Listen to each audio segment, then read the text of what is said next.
Hey everyone, it's January 29th, 2025, and we've got a lot to unpack today on the Videntis podcast. From Iowa all the way to the White House, things are heating up. Oh, yeah, absolutely. There are some fascinating developments that we need to take a closer look at. For sure.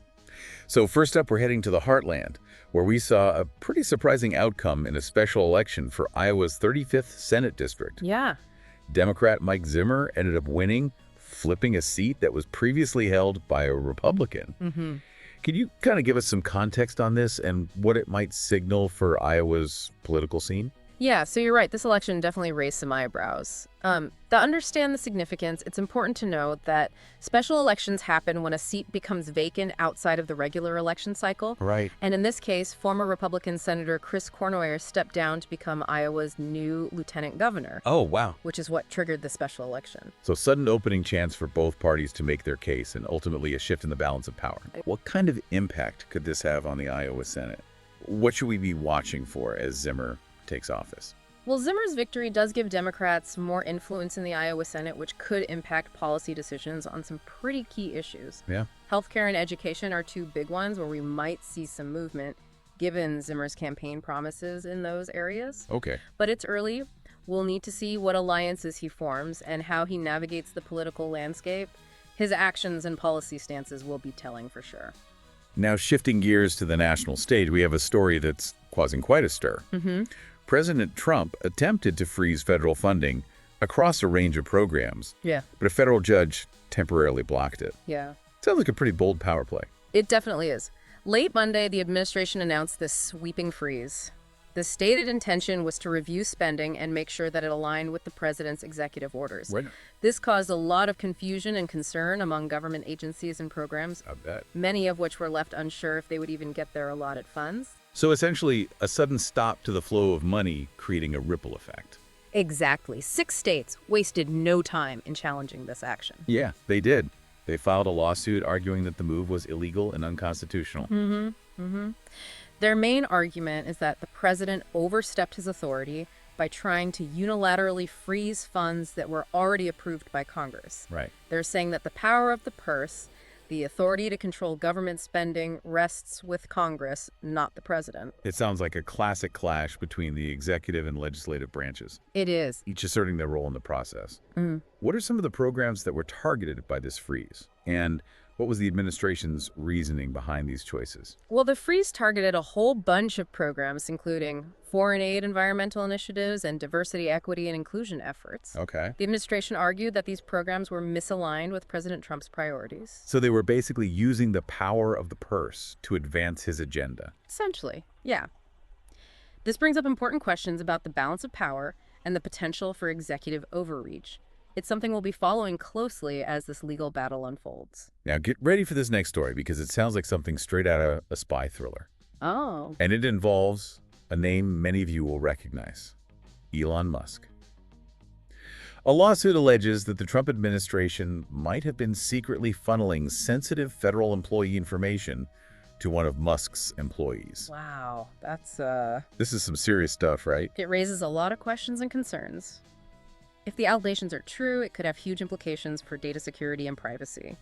Let's break down what we know so far. Okay, so apparently a new email address was created disguised as an official address for the Office of Personnel Management. Right, the agency that handles federal employee data. Exactly.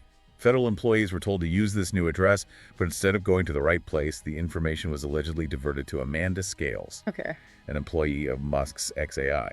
That's the heart of the lawsuit. It claims that this data transfer violated federal laws on transparency and data security, which are designed to protect sensitive information and make sure there's accountability in government. And remember, the Office of Personnel Management has been targeted by hackers before. Oh, right. So any weird activity involving their data immediately raises red flags. Wait, so the government may have unknowingly been sending personal data to a private company? What are the legal ramifications if these allegations are proven true? The lawsuit argues that this is a violation of federal laws that protect sensitive information.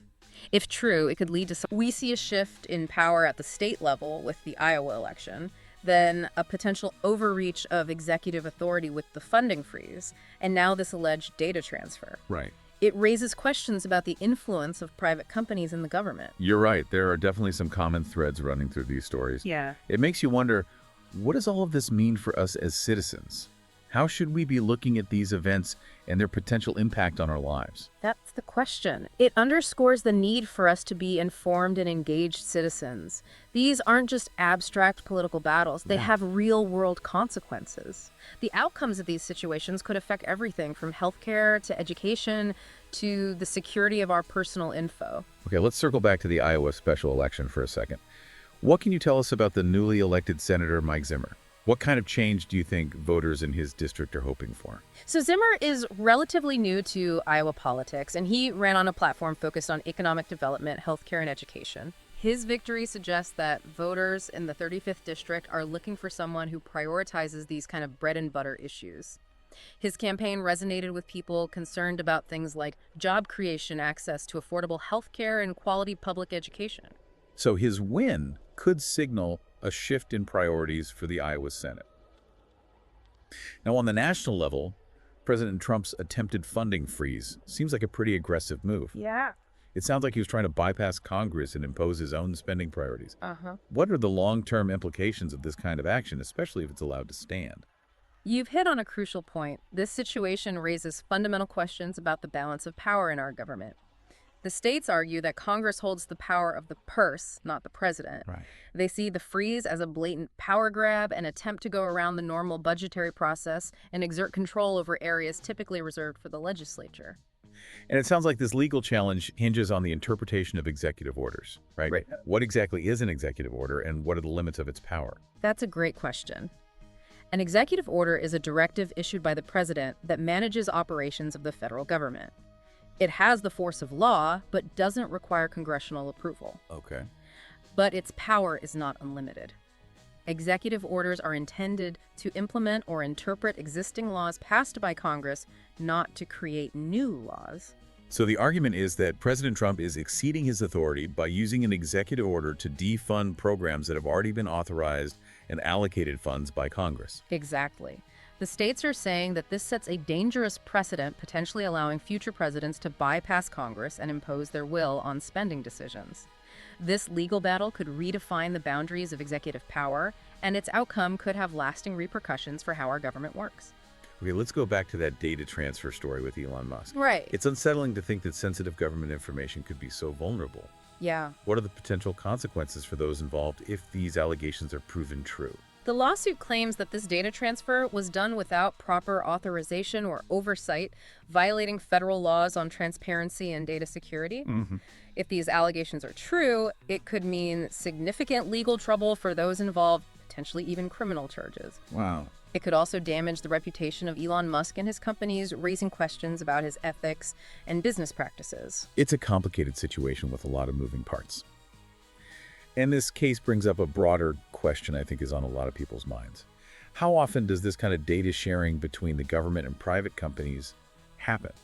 And what are the implications for our privacy? That's a crucial question that deserves more attention. This case highlights the need for increased transparency and oversight when it comes to data sharing practices, especially when it involves sensitive government information. Yeah. We need to understand how our data is being collected, stored, and used, and we need to make sure that there are proper safeguards in place to protect our privacy. This story is still developing, but it's a good reminder that we can't take our data security for granted. No, we can't. It's important to be aware of the risks and to take steps to protect ourselves. Now, going back to the funding freeze, a federal judge issued a temporary block on the action, giving the states more time to challenge it in court. Can you kind of walk us through what happens next in this legal battle? So the temporary block is a small win for the states, but it's not over. The legal battle will likely continue. The states will keep presenting their case in court, arguing that President Trump's action was illegal and unconstitutional. The Trump administration will probably appeal the judge's ruling, and this case could end up going all the way to the Supreme Court. Sounds like a classic example of checks and balances in action. It really is. Yeah. This case goes to the heart of how our democracy is supposed to work. Each branch of government has a specific role to play. Right. And when one branch tries to overstep its bounds, it's important for the other branches to push back and maintain that balance of power. So this case isn't just about funding. It's about upholding the Constitution and making sure that no one branch of government becomes too powerful. Exactly. The outcome of this legal battle could have a huge impact. setting a precedent for how future presidents use their power over spending. Right. And beyond just the legal stuff, this has a direct impact on the lives of millions of Americans who rely on the programs affected by this. This funding freeze and the legal battle highlight the importance of civic engagement. It's a reminder that we all have a role to play in holding our elected officials accountable and making sure that our government operates within the law. I couldn't agree more. We need to stay informed, make our voices heard, and actively participate in shaping the future of our country. Our democracy depends on it. Okay, we've got one more story to unpack before we wrap up today's deep dive. Yeah. Let's go back to the temporary block on President Trump's funding freeze. What are the main arguments from both sides in this lawsuit? Well, the states are arguing that President Trump's exceeding his authority by trying to unilaterally freeze these funds that were already approved by Congress. Right. Their argument really boils down to the principle of separation of powers that's in our Constitution. They say that Congress holds the power of the purse, meaning they have the authority to decide how federal money is spent. And what's the Trump administration's defense? How are they justifying this move?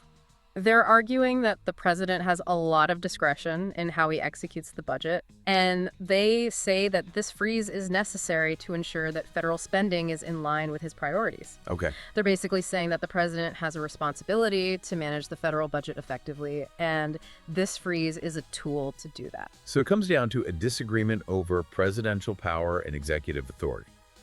What are some of the long-term implications of this case, regardless of who wins? This case could set a precedent for how future presidents use their power over spending. Right. If the courts side with the Trump administration, it could really expand executive authority, potentially allowing presidents to have more control over the budget without needing Congress to sign off. And if the courts side with the states? Then it would reaffirm that Congress has the power of the purse, and it could limit the president's ability to just control spending on his own. It would really reinforce checks and balances. It's crazy how one case can bring up so many basic questions about how our government works. Yeah. It's a reminder that these aren't just legal debates. They have real consequences for everyone. Absolutely. This case could have a big impact on the lives of millions of Americans who depend on these programs, and it could shape the balance of power between the president and Congress for years to come. It's definitely a story we'll be following.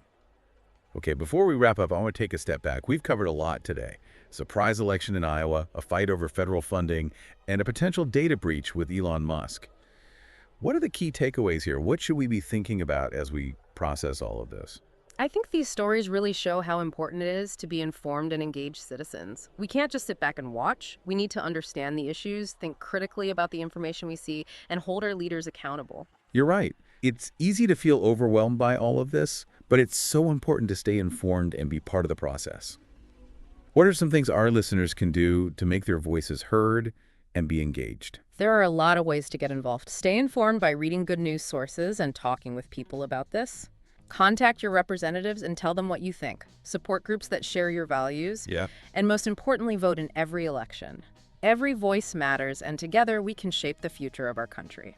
I love that. It's a reminder that our democracy needs us to participate. It's not just something to watch. We all need to do our part. Well, thank you so much for sharing your thoughts with us today. It's been a pleasure. These are complicated issues, but I think open and informed discussion is key to getting through this and building a better future. And on that note, we're going to wrap up this deep dive. Thank you all for joining us on the Videntis podcast. We'll be back soon with more analysis and conversations. Until then, stay curious, stay engaged, and as always, thanks for listening.